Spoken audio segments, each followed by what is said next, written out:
जहन 1 अध्याय। जीवंत देहवंत वाक्य। आद्ୟରେ वाक्य थिले, वाक्य ईश्वरଙ୍କ संगरे थिले, ସେହି वाक्य ईश्वर थिले। से आद्ୟରେ ईश्वरଙ୍କ सहित थिले। ତାହାଙ୍କ ଦ୍ୱାରା ସମସ୍ତ ସୃଷ୍ଟ ହେଲା, ଆଉ ଯେ ସମସ୍ତ ସୃଷ୍ଟ ହୋଇଅଛି ସେଥିମଧ୍ୟରୁ ଗୋଟିଏ ସୁଦ୍ଧା ତାହାଙ୍କ ବିନା ସୃଷ୍ଟ ହୋଇନାହିଁ। ତାହାଙ୍କଠାରେ ଜୀବନ ଥିଲା ଓ ସେହି ଜୀବନ ମନୁଷ୍ୟମାନଙ୍କର ଜ୍ୟୋତି। ସେହି ଜ୍ୟୋତି ଅନ୍ଧକାରରେ ଜାଜଲ୍ୟମାନ ହୋଇ ଆସୁଅଛି, ଆଉ ଅନ୍ଧକାର ତାହା ଗ୍ରହଣ କରିନାହିଁ। ଈଶ୍ୱରଙ୍କ ନିକଟରୁ ପ୍ରେରିତ ଜଣେ ବ୍ୟକ୍ତି ଉପସ୍ଥିତ ହେଲେ, ତାହାଙ୍କ ନାମ ଜହନ। ସେ ଯେପରି ଜ୍ୟୋତି ବିଷୟରେ ସାକ୍ଷ୍ୟ ଦିଅନ୍ତି, ପୁଣି ତାହାଙ୍କ ଦ୍ୱାରା ସମସ୍ତେ ବିଶ୍ୱାସ କରନ୍ତି, ଏଥିପାଇଁ ସେ ସାକ୍ଷ୍ୟ ଦେବା ନିମନ୍ତେ ଆସିଲେ। ସେ ନିଜେ ସେହି ଜ୍ୟୋତି ନଥିଲେ, କିନ୍ତୁ ଜ୍ୟୋତି ବିଷୟରେ ସାକ୍ଷ୍ୟ ଦେବା ନିମନ୍ତେ ଆସିଲେ। ଯେଉଁ ସତ୍ୟ ଜ୍ୟୋତି ପ୍ରତ୍ୟେକ ମନୁଷ୍ୟକୁ ଆଲୋକ ପ୍ରଦାନ କରନ୍ତି, ସେ ଜଗତକୁ ଆସୁଥିଲେ। ସେ ଜଗତରେ ଥିଲେ ଓ ଜଗତ ତାହାଙ୍କ ଦ୍ୱାରା ସୃଷ୍ଟ ହେଲା, ତଥାପି ଜଗତ ତାହାଙ୍କୁ ଚିହ୍ନିଲା ନାହିଁ। ସେ ଆପଣା ରାଜ୍ୟକୁ ଆସିଲେ, ତଥାପି ତାହାଙ୍କର ନିଜ ଲୋକମାନେ ତାହାଙ୍କୁ ଗ୍ରହଣ କଲେ ନାହିଁ।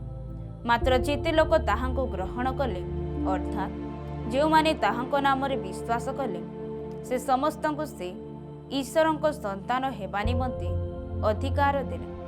ସେମାନେ ରକ୍ତରୁ, ଶରୀରର ଇଚ୍ଛାରୁ ଅବା ମନୁଷ୍ୟର ଇଚ୍ଛାରୁ ଜାତ ହେଲେ ନାହିଁ, ବରଂ ଈଶ୍ୱରଙ୍କ ଠାରୁ ଜାତ ହେଲେ। ଆଉ ସେହି ବାକ୍ୟ ଦେହବନ୍ତ ହେଲେ, ପୁଣି ଅନୁଗ୍ରହ ଓ ସତ୍ୟରେ ପରିପୂର୍ଣ୍ଣ ହୋଇ ଆମ୍ଭମାନଙ୍କ ମଧ୍ୟରେ ବାସ କଲେ। ଆଉ ପିତାଙ୍କ ଠାରୁ ଆଗତ ଅଦ୍ୱିତୀୟ ପୁତ୍ରଙ୍କ ମହିମା ସଦୃଶ ଆମ୍ଭେମାନେ ତାହାଙ୍କ ମହିମା ଦେଖିଲୁ।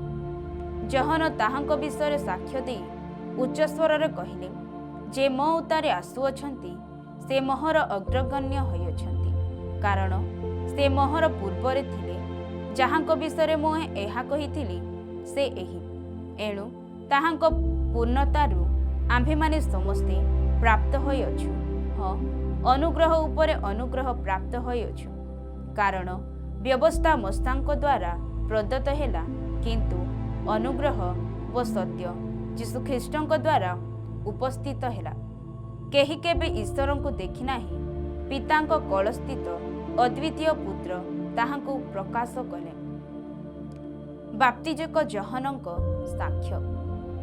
ଆପଣ କିଏ, ଏହା ଜହନଙ୍କୁ ପଚାରିବା ନିମନ୍ତେ ଯିହୁଦୀମାନେ ଯେତେବେଳେ ଜେରୁସାଲେମକୁ ଯାଜକ ଓ ଲେବୀୟମାନଙ୍କୁ ତାହାଙ୍କ ନିକଟକୁ ପଠାଇଲେ, ସେତେବେଳେ ସେ ଏହି ସାକ୍ଷ୍ୟ ଦେଲେ।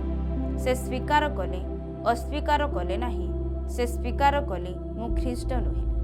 ସେଥିରେ ସେମାନେ ତାହାଙ୍କୁ ପଚାରିଲେ, ତେବେ କ'ଣ ଆପଣ କ'ଣ ଏଲିୟ? ସେ କହିଲେ, ମୁଁ ନୁହେଁ। ଆପଣ କ'ଣ ସେହି ଭାବବାଦୀ? ସେ ଉତ୍ତର ଦେଲେ, ନା। ସେଥିରେ ସେମାନେ ତାହାଙ୍କୁ କହିଲେ, ଆମ୍ଭମାନଙ୍କୁ ପଠାଇଥିବା ଲୋକଙ୍କୁ ଯେପରି ଉତ୍ତର ଦେଇପାରୁ, ଏଥିସକାଶେ ଆପଣ କିଏ? ଆପଣ ନିଜ ବିଷୟରେ କ'ଣ କହୁଛନ୍ତି? ସେ କହିଲେ, ଯିଶାୟ ଭାବବାଦୀ ଯେପରି କହିଥିଲେ, ମୁଁ ସେହି ପ୍ରକାର ପ୍ରାନ୍ତରରେ ଉଚ୍ଚ ଶବ୍ଦ କରୁଥିବା ଜଣକର ସ୍ୱର, ପ୍ରଭୁଙ୍କ ପଥ ସଳଖ କର। ପୁଣି ଫାରୁସୀମାନଙ୍କ ମଧ୍ୟରୁ କେତେକ ଜଣ ପ୍ରେରିତ ହୋଇଥିଲେ। ସେମାନେ ତାହାଙ୍କୁ ପଚାରିଲେ, ଆପଣ ଯଦି ଖ୍ରୀଷ୍ଟ ବା ଏଲିୟ ବା ସେହି ଭାବବାଦୀ ନୁହନ୍ତି, ତାହାହେଲେ କାହିଁକି ବାପ୍ତିସ୍ମ ଦେଉଅଛନ୍ତି? ଜହନ ସେମାନଙ୍କୁ ଉତ୍ତର ଦେଲେ, ମୁଁ ଜଳରେ ବାପ୍ତିସ୍ମ ଦେଉଅଛି, ଯାହାଙ୍କୁ ତୁମ୍ଭେମାନେ ଜାଣ ନାହିଁ, ସେ ତୁମ୍ଭମାନଙ୍କ ମଧ୍ୟରେ ବିଦ୍ୟମାନ। ସେ ମୋ ଉତ୍ତାରେ ଆସୁଅଛନ୍ତି, ତାହାଙ୍କ ପାଦୁକାର ବନ୍ଧନ ଫିଟାଇବାକୁ ମୁଁ ଯୋଗ୍ୟ ନୁହେଁ। ଜର୍ଦ୍ଦନର ପରପାରସ୍ଥ ଯେଉଁ ବେଥନିଆରେ ଜହନ ବାପ୍ତିସ୍ମ ଦେଉଥିଲେ, ସେହି ସ୍ଥାନରେ ଏହିସବୁ ଘଟିଲା। ଈଶ୍ୱରଙ୍କ ମେଷ ଶାବକ। ତହିଁ ଆର ଦିନ ସେ ଯୀଶୁଙ୍କୁ ନିଜ ପାଖକୁ ଆସୁଥିବା ଦେଖି କହିଲେ, ଏହି ଦେଖ ଈଶ୍ୱରଙ୍କ ମେଷ ଶାବକ, ଯେ ଜଗତର ପାପ ବହି ନେଇ ଯାଇଅଛନ୍ତି। ମୋ ଉତ୍ତାରେ ଯେ ଆସୁଅଛନ୍ତି, ସେ ମୋହର ଅଗ୍ରଗଣ୍ୟ ହୋଇଅଛନ୍ତି, କାରଣ ସେ ମୋହର ପୂର୍ବରେ ଥିଲେ। ଯାହାଙ୍କ ବିଷୟରେ ମୁଁ ଏହା କହିଥିଲି, ସେ ଏହି। ମୁଁ ମଧ୍ୟ ତାହାଙ୍କୁ ଚିହ୍ନି ନଥିଲି, କିନ୍ତୁ ସେ ଯେପରି ଇସ୍ରାଏଲ ନିକଟରେ ପ୍ରକାଶିତ ହୁଅନ୍ତି, ଏଥିସକାଶେ ମୁଁ ଜଳରେ ବାପ୍ତିସ୍ମ ଦେବାକୁ ଆସିଅଛି। आउ ଜହନ ସାକ୍ଷ୍ୟ ଦେଇ କହିଲେ, ମୁଁ ଆତ୍ମାଙ୍କୁ କପଟ ପରି ଆକାଶରୁ ଅବତରଣ କରିବା ଦେଖିଅଛି, ଆଉ ସେ ତାହାଙ୍କ ଉପରେ ଅବସ୍ଥାନ କଲେ। ମୁଁ ମଧ୍ୟ ତାହାଙ୍କୁ ଚିହ୍ନି ନଥିଲି, ମାତ୍ର ଯେ ମୋତେ ଜଳରେ ବାପ୍ତିସ୍ମ ଦେବାକୁ ପଠାଇଲେ, ସେ ମୋତେ କହିଲେ, ଯାହାଙ୍କ ଉପରେ ଆତ୍ମାଙ୍କୁ ଅବତରଣ ଓ ଅବସ୍ଥାନ କରିବା ଦେଖିବ, ଯେ ପବିତ୍ର ଆତ୍ମାରେ ବାପ୍ତିସ୍ମ ଦିଅନ୍ତି, ସେ ସେହି ବ୍ୟକ୍ତି। ଆଉ ମୁଁ ତାହା ଦେଖିଅଛି ଓ ସେ ଈଶ୍ୱରଙ୍କ ପୁତ୍ର ବୋଲି ସାକ୍ଷ୍ୟ ଦେଇଅଛି। ପ୍ରଥମ ଶିଷ୍ୟଙ୍କୁ ଆହ୍ୱାନ। ତହିଁ ଆର ଦିନ ପୁନର୍ବାର ଜହନ ଓ ତାହାଙ୍କ ଶିଷ୍ୟମାନଙ୍କ ମଧ୍ୟରୁ 2 ଜଣ ଠିଆ ହୋଇଥିଲେ।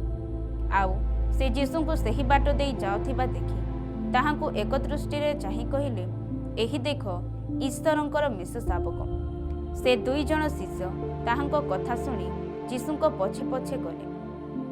ଯୀଶୁ ବୁଲି ପଡ଼ି ସେମାନଙ୍କୁ ପଛେ ପଛେ ଆସୁଥିବା ଦେଖି ପଚାରିଲେ, ତୁମ୍ଭେମାନେ କ'ଣ ଖୋଜୁଅଛ? ସେମାନେ ତାହାଙ୍କୁ ପଚାରିଲେ, ରାବି। ଅନୁବାଦ କଲେ ଏହାର ଅର୍ଥ ଗୁରୁ, ଆପଣ କେଉଁଠାରେ ରୁହନ୍ତି? ସେ ସେମାନଙ୍କୁ କହିଲେ, ଆସ ଦେଖିବ। ସେଥିରେ ସେମାନେ ଯାଇ ତାହାଙ୍କ ବସା ଦେଖିଲେ, ପୁଣି ସେହି ଦିନ ତାହାଙ୍କ ସାଙ୍ଗରେ ରହିଲେ। ସେତେବେଳେ ସକାଳ ପ୍ରାୟ 10 ଘଣ୍ଟା ହୋଇଥିଲା। ଯେଉଁ 2 ଜଣ ଜହନଙ୍କ କଥା ଶୁଣି ଯୀଶୁଙ୍କ ପଛେ ପଛେ ଯାଇଥିଲେ, ସେମାନଙ୍କ ମଧ୍ୟରୁ ଜଣେ ସିମୋନ ପିତରଙ୍କ ଭାଇ ଆନ୍ଦ୍ରିୟ ଥିଲେ। ସେ ପ୍ରଥମେ ଆପଣା ଭାଇ ସିମୋନଙ୍କ ଦେଖା ପାଇଁ ତାହାଙ୍କୁ କହିଲେ, ଆମ୍ଭେମାନେ ମସିହଙ୍କର, ଅନୁବାଦ କଲେ ଏହି ନାମର ଅର୍ଥ ଖ୍ରୀଷ୍ଟ, ଦେଖା ପାଇଁ ଅଛୁ। ସେ ତାହାଙ୍କୁ ଯୀଶୁଙ୍କ ନିକଟକୁ ଆଣିଲେ। ଯୀଶୁ ତାହାଙ୍କୁ ଏକ ଦୃଷ୍ଟିରେ ଚାହିଁ କହିଲେ, ତୁମ୍ଭେ ଜହନଙ୍କ ପୁତ୍ର ସିମୋନ, ତୁମେ କେଫା, ଅନୁବାଦ କଲେ ଏହାର ଅର୍ଥ ପିତର, ନାମରେ ଖ୍ୟାତ ହେବ। ଫିଲିପ ଓ ନିଥେନିଏଲଙ୍କୁ ଆହ୍ୱାନ। ତହିଁ ଆର ଦିନ ଯୀଶୁ ଗାଲିଲରୁ ବାହାରି ଯିବା ପାଇଁ ଇଚ୍ଛା କଲେ। ଆଉ ସେ ଫିଲିପ ଦେଖା ପାଇଁ ତାହାଙ୍କୁ କହିଲେ, ମୋହର ଅନୁଗମନ କର। ଫିଲିପ ବେଥସାଇଦାର ଲୋକ ଥିଲେ, ତାହା ଆନ୍ଦ୍ରିୟ ଓ ପିତରଙ୍କ ନଗର ଥିଲା। ଫିଲିପ ନିଥେନିଏଲଙ୍କ ଦେଖା ପାଇଁ ତାହାଙ୍କୁ କହିଲେ, ଯାହାଙ୍କ ବିଷୟରେ ମୋଶେ ବ୍ୟବସ୍ଥାରେ ଲେଖିଅଛନ୍ତି, ପୁଣି ଭାବବାଦୀମାନେ ମଧ୍ୟ ଲେଖିଅଛନ୍ତି, ଆମ୍ଭେମାନେ ତାହାଙ୍କର ଦେଖା ପାଇଁ ଅଛୁ। ସେ ଯୋସେଫଙ୍କର ପୁତ୍ର, ନାଜରେତୀୟ ଯୀଶୁ। ନିଥନିଏଲ ତାହାଙ୍କୁ ପଚାରିଲେ, ନାଜରିତରୁ କି କୌଣସି ଉତ୍ତମ ବିଷୟ ଉତ୍ପନ୍ନ ହୋଇପାରେ? ଫିଲିପ ତାହାଙ୍କୁ କହିଲେ, ଆସି ଦେଖ। ଯୀଶୁ ନିଥନିଏଲଙ୍କୁ ଆପଣା ନିକଟକୁ ଆସୁଥିବା ଦେଖି ତାଙ୍କ ବିଷୟରେ କହିଲେ, ଏହି ଦେଖ, ପ୍ରକୃତରେ ଏ ଜଣେ ଇସ୍ରାଏଲୀୟ ଲୋକ, ଏହାଙ୍କଠାରେ ଛଳନା ନାହିଁ। ନିଥନିଏଲ ତାହାଙ୍କୁ ପଚାରିଲେ, ଆପଣ ମୋତେ କିପରି ଚିହ୍ନିଲେ? ଯୀଶୁ ତାହାଙ୍କୁ ଉତ୍ତର ଦେଲେ, ଫିଲିପ ତୁମ୍ଭକୁ ଡାକିବା ପୂର୍ବେ ତୁମ୍ଭେ ଯେତେବେଳେ ଡିମ୍ବିରି ଗଛ ତଳେ ଥିଲ, ସେତେବେଳେ ମୁଁ ତୁମ୍ଭକୁ ଦେଖିଥିଲି। ନିଥନିଏଲ ତାହାଙ୍କୁ ଉତ୍ତର ଦେଲେ, ହେ ରାବି, ଆପଣ ଈଶ୍ୱରଙ୍କ ପୁତ୍ର, ଆପଣ ଇସ୍ରାଏଲର ରାଜା। ଯୀଶୁ ତାହାଙ୍କୁ ଉତ୍ତର ଦେଲେ, ମୁଁ ତୁମ୍ଭକୁ ଡିମ୍ବିରି ଗଛ ତଳେ ଦେଖିଥିଲି ବୋଲି କହିବାରୁ କି ତୁମ୍ଭେ ବିଶ୍ୱାସ କରୁଅଛ? ତୁମ୍ଭେ ଏହାଠାରୁ ଆହୁରି ମହତ ବିଷୟ ଦେଖିବ। ପୁଣି ସେ ତାହାଙ୍କୁ କହିଲେ, ସତ୍ୟ ସତ୍ୟ ମୁଁ ତୁମ୍ଭମାନଙ୍କୁ କହୁଅଛି, ତୁମ୍ଭେମାନେ ସ୍ୱର୍ଗକୁ ଉନ୍ମୁକ୍ତ ଓ ଈଶ୍ୱରଙ୍କ ଦୂତମାନଙ୍କୁ ମନୁଷ୍ୟପୁତ୍ରଙ୍କ ଉପରେ ଆରୋହଣ ଓ ଅବତରଣ କରିବା ଦେଖିବ। ଜହନ 2 ଅଧ୍ୟାୟ। କାନା ବିବାହ ଭୋଜରେ ଯୀଶୁ। ତୃତୀୟ ଦିବସରେ ଗାଲିଲୀର କାନାରେ ଗୋଟିଏ ବିବାହ ହେଲା, ଆଉ ଯୀଶୁଙ୍କ ମାତା ସେଠାରେ ଥିଲେ। ଯୀଶୁ ମଧ୍ୟ ଆପଣା ଶିଷ୍ୟମାନଙ୍କ ସହିତ ସେହି ବିବାହକୁ ନିମନ୍ତ୍ରିତ ହେଲେ। ପରେ ଦ୍ରାକ୍ଷାରସ ସରିଯିବାରୁ ଯୀଶୁଙ୍କ ମାତା ତାହାଙ୍କୁ କହିଲେ, ସେମାନଙ୍କର ଦ୍ରାକ୍ଷାରସ ନାହିଁ।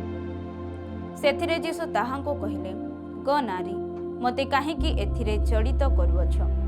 ମୋହର ସମୟ ଏପର୍ଯ୍ୟନ୍ତ ଉପସ୍ଥିତ ହୋଇନାହିଁ। ତାହାଙ୍କ ମାତା ପରିଚାରକମାନଙ୍କୁ କହିଲେ, ସେ ତୁମ୍ଭମାନଙ୍କୁ ଯାହା କିଛି କହନ୍ତି ତାହା କର।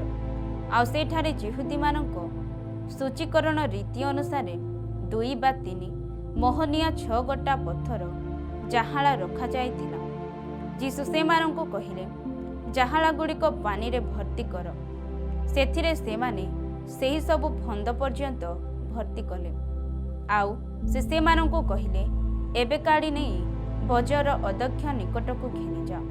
ସେଥିରେ ସେମାନେ ଘେନିଗଲେ। ଭୋଜନ ଅଦକ୍ଷ ଦ୍ରାକ୍ଷାରସ ହୋଇଥିବା ସେହି ପାଣିକି ଚାଖି ତାହା କେଉଁଠାରୁ ଆସିଲା ଏହା ଜାଣି ନଥିବାରୁ, କିନ୍ତୁ ଯେଉଁ ପରିଚାରକମାନେ ପାଣି କାଢ଼ିଥିଲେ ସେମାନେ ଜାଣିଥିଲେ। ବରଙ୍କୁ ଡାକି କହିଲେ, ସମସ୍ତେ ପ୍ରଥମରେ ଭଲ ଦ୍ରାକ୍ଷାରସ ଦେଇଥାନ୍ତି, ଆଉ ଲୋକେ ମାତାଲ ହେଲାଉତାରେ ମନ୍ଦ ଦିଅନ୍ତି। ତୁମେ ଏପର୍ଯ୍ୟନ୍ତ ଭଲ ଦ୍ରାକ୍ଷାରସ ରଖିଅଛ। ଯୀଶୁ ଏହି ପ୍ରକାର ଗାଲିଲୀର କାହ୍ନାରେ ଆଶ୍ଚର୍ଯ୍ୟକର୍ମ ଆରମ୍ଭ କରି ଆପଣା ମହିମା ପ୍ରକାଶ କଲେ, ଆଉ ତାହାଙ୍କ ଶିଷ୍ୟମାନେ ତାହାଙ୍କଠାରେ ବିଶ୍ୱାସ କଲେ। ଏଥିଉତ୍ତାରେ ସେ ଆପଣା ମାତା, ଭାତୃବୃନ୍ଦ ଓ ଶିଷ୍ୟମାନଙ୍କ ସହିତ କଫରନାହୁମକୁ ଗଲେ। ପୁଣି ସେମାନେ ସେଠାରେ ଅଧିକ ଦିନ ରହିଲେ ନାହିଁ। ଯୀଶୁଙ୍କ ମନ୍ଦିର ପରିଷ୍କାର। ସେତେବେଳେ ଯହୂଦୀମାନଙ୍କର ନିସ୍ତାର ପର୍ବ ସନ୍ନିକଟ ହୋଇଥିଲା, ଆଉ ଯୀଶୁ ଜେରୁସାଲେମକୁ ଗଲେ। ପୁଣି ସେ ମନ୍ଦିରରେ ଗୋରୁ, ମେଣ୍ଢା ଓ କାପ୍ତା ବ୍ୟବସାୟୀମାନଙ୍କୁ ଆଉ ମୁଦ୍ରା ବ୍ୟବସାୟୀମାନଙ୍କୁ ବସିଥିବା ଦେଖି ଦଉଡ଼ିରେ ଗୋଟିଏ ଗରଡ଼ା ବନାଇ ମେଣ୍ଢା ଓ ଗୋରୁ ସହିତ ସମସ୍ତଙ୍କୁ ମନ୍ଦିରରୁ ବାହାର କରିଦେଲେ। ପୁଣି ମୁଦ୍ରା ବ୍ୟବସାୟୀମାନଙ୍କର ମୁଦ୍ରା ସବୁ ବିଞ୍ଚି ଦେଇ ସେମାନଙ୍କ ମେଜଗୁଡ଼ାକ ଓଲଟାଇ ପକାଇଲେ। ଆଉ ସେ କାପ୍ତା ବ୍ୟବସାୟୀମାନଙ୍କୁ କହିଲେ, ଏଗୁଡ଼ାକ ଏଠାରୁ ଘେନିଯାଅ, ମୋହର ପିତାଙ୍କର ଗୃହକୁ ବାଣିଜ୍ୟର ଗୃହ କର ନାହିଁ। ତୁମ୍ଭ ଗୃହ ନିମନ୍ତେ ଉଦ୍ଯୋଗ ମୋତେ ଗ୍ରାସ କରିବ, ଏହା ଲେଖା ଅଛି ବୋଲି ତାହାଙ୍କ ଶିଷ୍ୟମାନଙ୍କ ମନରେ ପଡ଼ିବ। ସେଥିରେ ଯହୂଦୀମାନେ ତାହାଙ୍କୁ ଉତ୍ତର ଦେଲେ, ତୁମ୍ଭେ ଯେ ଏ ସମସ୍ତ କରିବାରୁ ଅଧିକାର ପାଇଅଛ, ଆମ୍ଭମାନଙ୍କୁ ସେଥିର କି ଚିହ୍ନ ଦେଖାଉଅଛ? ଯୀଶୁ ସେମାନଙ୍କୁ ଉତ୍ତର ଦେଲେ, ତୁମ୍ଭେମାନେ ଏହି ମନ୍ଦିରକୁ ବିନାଶ କର, ଆଉ 3 ଦିନ ମଧ୍ୟରେ ମୁଁ ତାହା ତୋଳିଦେବି। ସେଥିରେ ଯହୂଦୀମାନେ କହିଲେ, ଏହି ମନ୍ଦିର ନିର୍ମାଣ କରିବା ନିମନ୍ତେ 46 ବର୍ଷ ଲାଗିଅଛି, ଆଉ ତୁମ୍ଭେ କ'ଣ ତାହାକୁ 3 ଦିନରେ ତୋଳିଦେବ? କିନ୍ତୁ ସେ ଆପଣା ଶରୀର ରୂପ ମନ୍ଦିରର ସମ୍ବନ୍ଧରେ କହୁଥିଲେ। ଏଣୁ ସେ ମୃତମାନଙ୍କ ମଧ୍ୟରୁ ଉତ୍ଥିତ ହେଲାଉତାରେ ତାହାଙ୍କ ଶିଷ୍ୟମାନେ ସେ ଏହା କହିଥିଲେ ବୋଲି ସ୍ମରଣ କଲେ। ପୁଣି ସେମାନେ ଧର୍ମଶାସ୍ତ୍ର ଓ ଯୀଶୁଙ୍କ କଥିତ ବାକ୍ୟ ବିଶ୍ୱାସ କଲେ। ଯୀଶୁ ମନୁଷ୍ୟ ପ୍ରକୃତି ବିଷୟରେ ଜ୍ଞାତ। ନିସ୍ତାର ପର୍ବର ଉତ୍ସବ ସମୟରେ ସେ ଜେରୁସାଲେମରେ ଥିବାବେଳେ ଅନେକେ ତାହାଙ୍କ ସାଧିତ ଆଶ୍ଚର୍ଯ୍ୟ କର୍ମଗୁଡ଼ିକ ଦେଖି ତାହାଙ୍କ ନାମରେ ବିଶ୍ୱାସ କଲେ। କିନ୍ତୁ ଯୀଶୁ ସେମାନଙ୍କୁ ବିଶ୍ୱାସ ନ କରି ସେମାନଙ୍କଠାରୁ ଆପଣାକୁ ପୃଥକ ରଖିଲେ, କାରଣ ସେ ସମସ୍ତଙ୍କୁ ଜାଣୁଥିଲେ। ପୁଣି କେହି ଯେ ମନୁଷ୍ୟ ବିଷୟରେ ସାକ୍ଷ୍ୟ ଦେବେ, ଏହା ତାହାଙ୍କର ପ୍ରୟୋଜନ ନଥିଲା, ଯେଣୁ ମନୁଷ୍ୟ ଅନ୍ତରରେ କ'ଣ ଅଛି ତାହା ସେ ଆପେ ଜାଣୁଥିଲେ। ଯୋହନ 3 ଅଧ୍ୟାୟ। ଯୀଶୁ ଓ ନିକୋଦିମ। ଫାରୁସୀମାନଙ୍କ ମଧ୍ୟରେ ନିକୋଦିମ ନାମକ ଜଣେ ବ୍ୟକ୍ତି ଥିଲେ। ସେ ଯହୂଦୀମାନଙ୍କର ଜଣେ ନେତା। ସେ ରାତ୍ରି ସମୟରେ ଯୀଶୁଙ୍କ ନିକଟକୁ ଆସି ତାହାଙ୍କୁ କହିଲେ, ହେ ଗୁରୁ, ଆପଣ ଯେ ଈଶ୍ୱରଙ୍କ ଠାରୁ ଆଗତ ଗୁରୁ, ଏହା ଆମ୍ଭେମାନେ ଜାଣୁ, କାରଣ ଆପଣ ଏହି ଯେଉଁ ସମସ୍ତ ଆଶ୍ଚର୍ଯ୍ୟକର୍ମ କରୁଅଛନ୍ତି, ଈଶ୍ୱରଙ୍କ ସାଙ୍ଗରେ ନଥିଲେ ସେହି ସବୁ କେହି କରିପାରେ ନାହିଁ। ଯୀଶୁ ତାଙ୍କୁ ଉତ୍ତର ଦେଲେ, ସତ୍ୟ ସତ୍ୟ ମୁଁ ତୁମ୍ଭକୁ କହୁଅଛି, ପୁନର୍ବାର ଜନ୍ମ ନ ହେଲେ କେହି ଈଶ୍ୱରଙ୍କ ରାଜ୍ୟ ଦେଖିପାରେ ନାହିଁ। ନିକୋଦିମ ତାହାଙ୍କୁ ପଚାରିଲେ, ବୃଦ୍ଧ ହେଲେ ମନୁଷ୍ୟ କି ପ୍ରକାର ଜନ୍ମ ହୋଇପାରେ? ସେ କ'ଣ ଦ୍ୱିତୀୟ ଥର ଆପଣା ମାତାର ଗର୍ଭରେ ପ୍ରବେଶ କରି ଜନ୍ମ ହୋଇପାରେ? ଯୀଶୁ ଉତ୍ତର ଦେଲେ, ସତ୍ୟ ସତ୍ୟ ମୁଁ ତୁମ୍ଭକୁ କହୁଅଛି, ଜଳ ଓ ଆତ୍ମାରୁ ଜନ୍ମ ନ ହେଲେ କେହି ଈଶ୍ୱରଙ୍କ ରାଜ୍ୟରେ ପ୍ରବେଶ କରିପାରେ ନାହିଁ। ମାଂସରୁ ଯାହା ଜାତ ତାହା ମାଂସ, ପୁଣି ଆତ୍ମାରୁ ଯାହା ଜାତ ତାହା ଆତ୍ମା। ତୁମ୍ଭମାନଙ୍କୁ ଅବଶ୍ୟ ପୁନର୍ବାର ଜନ୍ମିବାକୁ ହେବ ବୋଲି ମୁଁ ଯେ ତୁମ୍ଭକୁ କହିଲେ, ଏଥିରେ ଚମତ୍କୃତ ହୁଏ ନାହିଁ। ବାୟୁ ଯେଉଁ ଦିଗରେ ଇଚ୍ଛା କରେ ସେହି ଦିଗରେ ବହେ, ଆଉ ତୁମ୍ଭେ ତାହାର ଶବ୍ଦ ଶୁଣିଥାଅ, କିନ୍ତୁ ତାହା କେଉଁଠାରୁ ଆସେ ପୁଣି କେଉଁଠାକୁ ଯାଏ ତାହା ଜାଣ ନାହିଁ। ଆତ୍ମାଙ୍କଠାରୁ ଜାତ ପ୍ରତ୍ୟେକ ଲୋକ ସମ୍ବନ୍ଧରେ ସେହି ପ୍ରକାର। ନିକୋଦିମ ତାହାଙ୍କୁ ଉତ୍ତର ଦେଲେ, ଏହି ସବୁ କିପରି ହୋଇପାରେ? ଯୀଶୁ ତାଙ୍କୁ ଉତ୍ତର ଦେଲେ, ତୁମ୍ଭେ ଇସ୍ରାଏଲର ଜଣେ ଗୁରୁ ହୋଇ ସୁଦ୍ଧା କ'ଣ ଏହି ସବୁ ବୁଝୁନାହଁ? ମୁଁ ତୁମ୍ଭକୁ ସତ୍ୟ ସତ୍ୟ କହୁଅଛି, ଆମ୍ଭେମାନେ ଯାହା ଜାଣୁ ତାହା କହୁ, ପୁଣି ଯାହା ଦେଖିଅଛୁ ତାହା ବିଷୟରେ ସାକ୍ଷ୍ୟ ଦେଉ, ଆଉ ତୁମ୍ଭେମାନେ ଆମ୍ଭମାନଙ୍କର ସାକ୍ଷ୍ୟ ଗ୍ରହଣ କରୁନାହଁ। ମୁଁ ତୁମ୍ଭମାନଙ୍କୁ ପାର୍ଥିବ ବିଷୟ କହିଲେ ଯଦି ତୁମ୍ଭେମାନେ ବିଶ୍ୱାସ ନ କର, ତେବେ ତୁମ୍ଭମାନଙ୍କୁ ସ୍ୱର୍ଗୀୟ ବିଷୟ କହିଲେ କିପରି ବିଶ୍ୱାସ କରିବ? ଆଉ ଯେଉଁ ମନୁଷ୍ୟ ପୁତ୍ର ସ୍ୱର୍ଗରୁ ଅବତରଣ କଲେ, ତାହାଙ୍କ ବିନା ଆଉ କେହି ସ୍ୱର୍ଗାରୋହଣ କରିନାହିଁ। ପୁଣି ମଶା ଯେ ପ୍ରକାର ପ୍ରାନ୍ତରରେ ସର୍ପକୁ ଊର୍ଦ୍ଧ୍ୱକୁ ଉଠାଇଥିଲେ, ମନୁଷ୍ୟ ପୁତ୍ର ଅବଶ୍ୟ ସେହି ପ୍ରକାର ଊର୍ଦ୍ଧ୍ୱକୁ ଉଠାଯିବ। ଯେପରି ଯେ କେହି ତାହାଙ୍କଠାରେ ବିଶ୍ୱାସ କରେ, ସେ ଅନନ୍ତ ଜୀବନ ପ୍ରାପ୍ତ ହୁଏ। କାରଣ ଈଶ୍ୱର ଜଗତକୁ ଏଡ଼େ ପ୍ରେମ କଲେ ଯେ ସେ ଆପଣା ଅଦ୍ୱିତୀୟ ପୁତ୍ରଙ୍କୁ ଦାନ କଲେ, ଯେପରି ଯେ କେହି ତାହାଙ୍କଠାରେ ବିଶ୍ୱାସ କରେ, ସେ ବିନଷ୍ଟ ନ ହୋଇ ଅନନ୍ତ ଜୀବନ ପ୍ରାପ୍ତ ହୁଏ।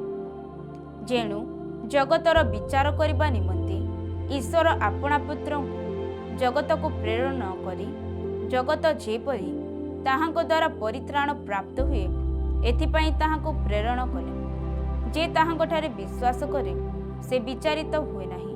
ଯେ ବିଶ୍ୱାସ କରେ ନାହିଁ, ସେ ବିଚାରିତ ହୋଇ ସାରିଲାଣି, କାରଣ ସେ ଈଶ୍ୱରଙ୍କ ଅଦ୍ୱିତୀୟ ପୁତ୍ରଙ୍କ ନାମରେ ବିଶ୍ୱାସ କରେ ନାହିଁ। ଆଉ ସେହି ବିଚାର ଏହି ଜଗତରେ ଜ୍ୟୋତି ପ୍ରକାଶିତ ହୋଇଅଛି।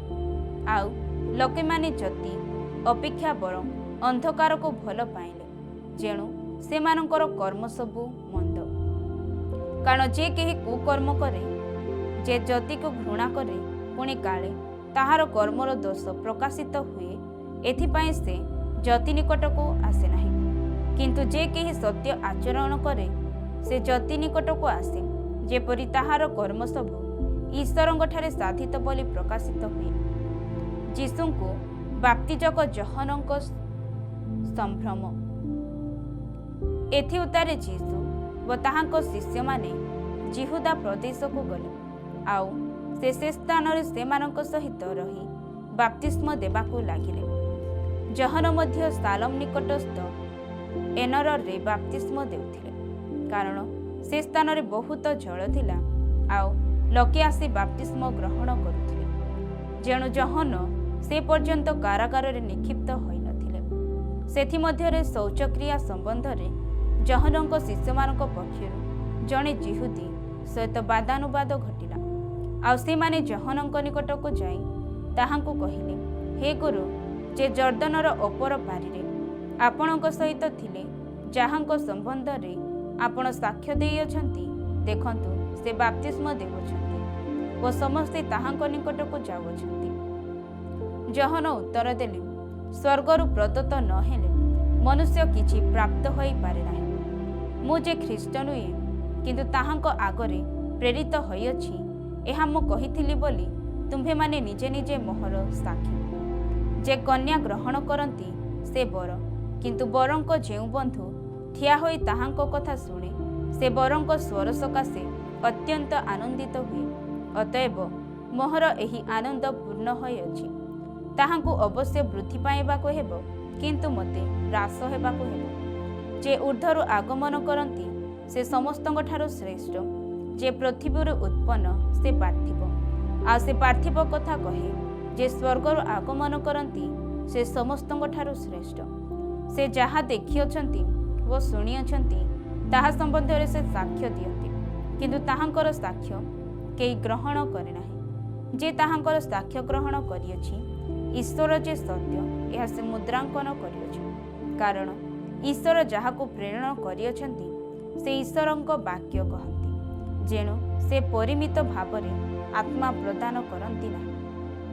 ପିତା ପୁତ୍ରକୁ ପ୍ରେମ କରନ୍ତି, ପୁଣି ସମସ୍ତ ବିଷୟ ତାହାଙ୍କ ହସ୍ତରେ ଅର୍ପଣ କରିଅଛନ୍ତି। ଯେ ପୁତ୍ରଙ୍କଠାରେ ବିଶ୍ୱାସ କରେ, ସେ ଅନନ୍ତ ଜୀବନ ପ୍ରାପ୍ତ ହୋଇଅଛି। ମାତ୍ର ଯେ ପୁତ୍ରଙ୍କୁ ଅମାନ୍ୟ କରେ, ସେ ଜୀବନ ଦେଖିବ ନାହିଁ, କିନ୍ତୁ ସେ ଈଶ୍ୱରଙ୍କ କ୍ରୋଧର ପ୍ରାପ୍ତ। ଯେ ପୁତ୍ରଙ୍କଠାରେ ବିଶ୍ୱାସ କରେ, ସେ ଅନନ୍ତ ଜୀବନ ପ୍ରାପ୍ତ ହୋଇଅଛି। ମାତ୍ର ଯେ ପୁତ୍ରଙ୍କୁ ଅମାନ୍ୟ କରେ, ସେ ଜୀବନ ଦେଖିବ ନାହିଁ, କିନ୍ତୁ ସେ ଈଶ୍ୱରଙ୍କ କ୍ରୋଧର ପାତ୍ର ହୋଇ